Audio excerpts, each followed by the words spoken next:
में को गाना गईले रहे आइला हो बारात करे आकी हमसे बात करे मांगे में मोबाइल नंबर लगातार हाथ धरे कि गोरी फूला झड़ी बारू आया बना काजू पापा के परिवारू कि गोरी फूला झड़ी बारू आ पापा के परिवारू ये तहार बाबूए जी लगी हन ये बेरा इनकर कैमरा चला के सिचुएशन लगा था मुंहवा आवा था कि कौन और चीज लेता नहीं वीडियो में हेलो मुंहवा आवा था हमने के बोलो हाँ या ना आ रहल बा ठीक ठीक मुंहे ली हो कहीं और हेने होने मत जाइए कि गोरी फूला झड़ी बारू आय अपना पापा के परिवार उजाला पता नहीं क्यों आपकी और प्रशांत की जोड़ी बड़ी सुंदर लगेगी अलग पसारे तू तपा पियर फरात सगलो समारो साड़ीवा पियर फरात पियर फरात आइला हमारा करे आके हमसे बात करे आके हमसे बात करे आगे में मोबाइल नंबर लगातार हाथ धरे मोबाइल नंबर लगातार हाथ धरे गोरी फूला झाली बारू पापा के परिवारू गोरी फूला झाली बारू पापा के परिवारू लाइट वाले भैया से निवेदन है कि लाइट को एकदम वाइट कर दीजिए एकदम वाइट करके एक जगह बनाए रखिए इतना कैमरा लगल हमार भाई से करिए ये सब आदमी हमनी है कि कहिए से कि तो पीला नीला लाइट कर देते हैं सब अब मुंह बानर लेखा लगेला यार लाल पीला लाइट में कि लगलू पसारे तू तपा पियर फरात वाले पसारे पियर फरात वाले कच्चा मारा तारू पियर फरात वाली कतना दिन से एगो लड़की के कतना दिन से एगो लड़की के रही तेरा में होगा रही तेरा में होगा हेलो कि सोचले रही आई लव यू कहा कि सोचले रही आई लव यू कहा आतल दोसर रे भागा किसी का हक नहीं मारना चाहिए भैया किसी का हक केहू के हक ना मारे के कबो कि तल दोसर ले भागा ये हमार फरमाइशिया ब्रजेश भैया के गर्लफ्रेंड के लेके भाग गए ऐसे कहली कि कतना दिन से एगो लड़की के रही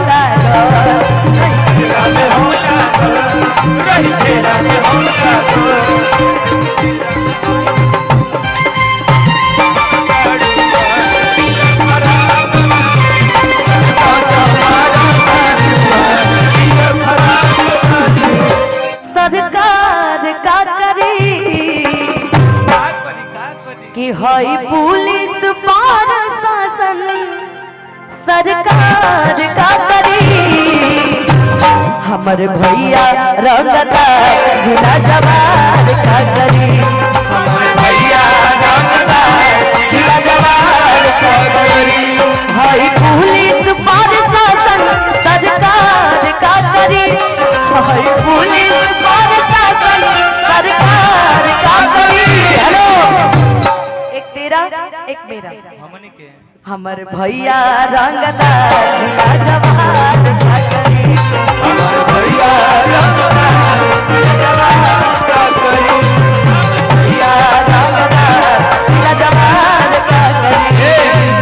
परम आदरणीय ईश्वर मणि ओझा जी से मेरा निवेदन है कि कृपया मंच तक आने का कष्ट करें आई भैया ईश्वर मणि ओझा जी यही में कहे के बाद चूड़ी लहठी वाली विद्या हार का करी चूड़ी लहठी वाली विद्या हार का करी जब भर ही नहीं खिपिया शिकार का करी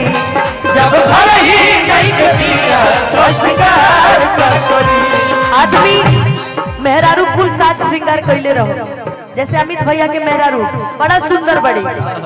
वो साज श्रृंगार करके इंतजार कर लिए हमारा अमित भैया कहीं लेट हो गई नहीं तो हमार भाभी गावत रही चूड़ी लहठी वाली विद्या मार का करी चूड़ी लहठी वाली बिंदिया हाथ करी जब घर ही नहीं किया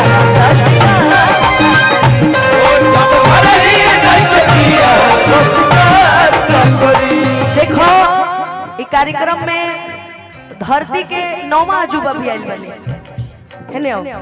धरती के 9वां अजूबा मन्नी में राजा आयल बने मेरा हमार मन्नी भैया आयल बने मन्नी भैया के स्वागत अभिनंदन इहो के मेहरारू बड़ा प्यार कर लेली सर पर बाल ढेर बार जब घर ही नहीं खिपिया सिंगार का करी जब घर ही नहीं खिपिया सिंगार का करी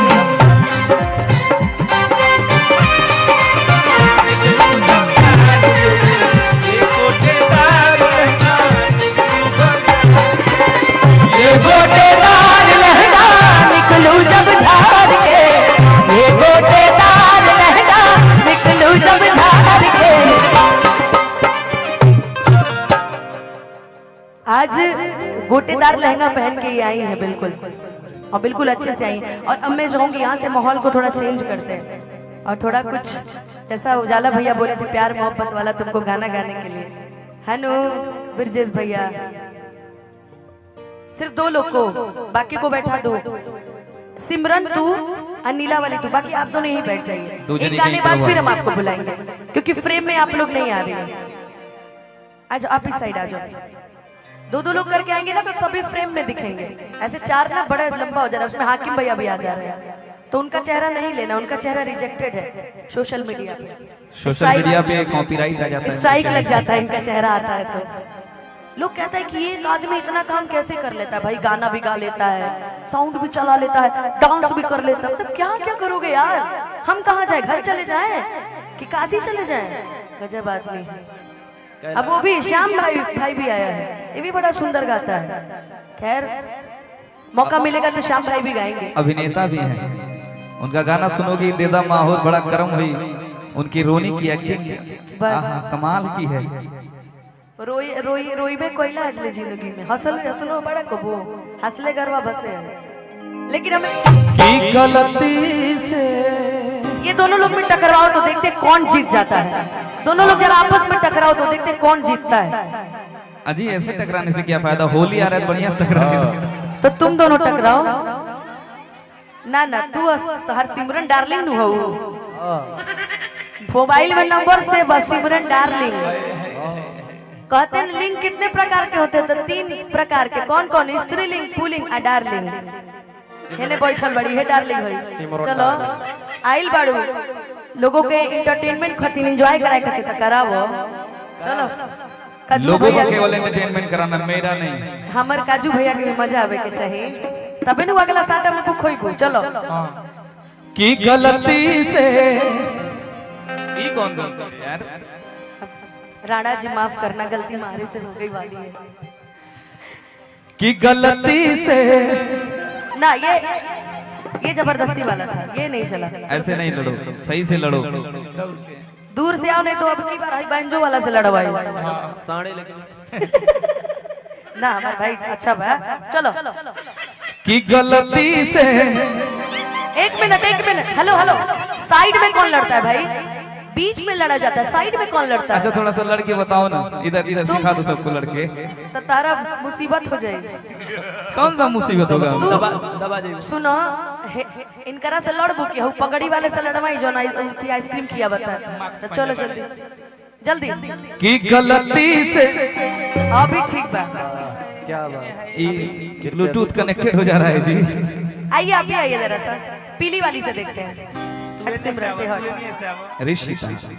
अरे उधर चलो मेरी जान इनसे किधर क्यों आ रही हो इनसे क्या रिश्ता है बाप रे बाप कुछ भी बोलते हैं अनुपमा डायरेक्टर अरे जब ले मंचों पे बाड़ू तले हमार जान पर अनुकूल हो तू ही लोग तू लोग ना रहते तो हमार का हालत होता की गलती से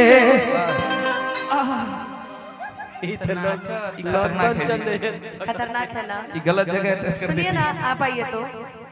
ना हाँ आप आइए इनकरा से लड़ा था लंबा सामान ढेर लड़ा काहे तू एकदम परेशान कर रहा है गाना गावे था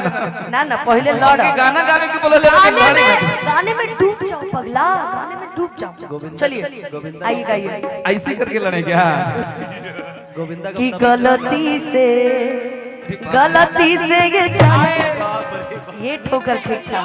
बाप रे बाप। अब जरा तीनों साथ में लड़ो तो इनसे चलवाओ कि गलती से ये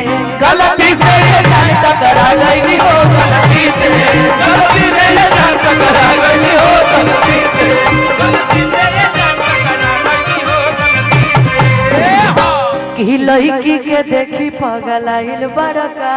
हाँ लागे कि भांग खा के आइल बड़का। बिल्कुल कि कहरत इशारा बारू। अरे रुको ना, हमको भी बोलने दो। सॉरी शक्तिमान। अरे पूछो तबारा बारू कहरत इशारा बारू, अरे कहा तबारा बारू भड़केलू कहिलो मजा पियर फराक वाली कचा मारा तारुआ पियर फराक वाली कचा मारा तारुआ पियर फराक वाली कचा मारा तारुआ पियर ओ हितई में आई के हिलावो तारी टोला, हितई में आई के हिलावो तारी टोला, हिलावा तारी टोला बहुजी तोहर बहिनी ओ मेरी टोला बहुजी तोहर बहिनी हो गई टोला। ओ इनके चलते लइकन में मार रोज होला,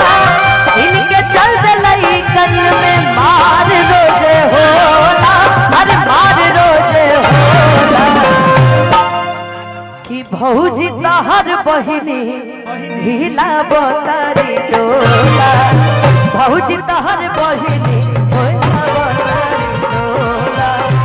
भौजी तोहर बहिनी हिलावो तारी टोला, भौजी तोहर बहिनी हिलावो तारी टोला।